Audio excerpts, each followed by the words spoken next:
از دوران خردسالی، دشواری، سختی، تنهایی، دربدری، گشنگی، تشنگی، بی خانمانی، طرد شدن، ترک شدن، نداری، بر من آموخت که باید آتش پیروزی داشته باشم، باید بیاموزم تا چیز به قدرت بشوم، تا چیز به دانش بشوم، خودم را در اوج آمادگی از هر نظر چابک نگه دارم.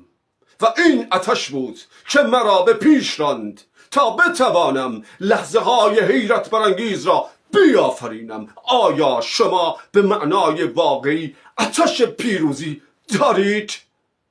هرگاه باید از خودتان پرسش داشته باشید و به خویشتن پاسخ بدهید که چقدر آتش پیروزی دارید، چقدر اشتیاق برافراشته شدن دارید. حالا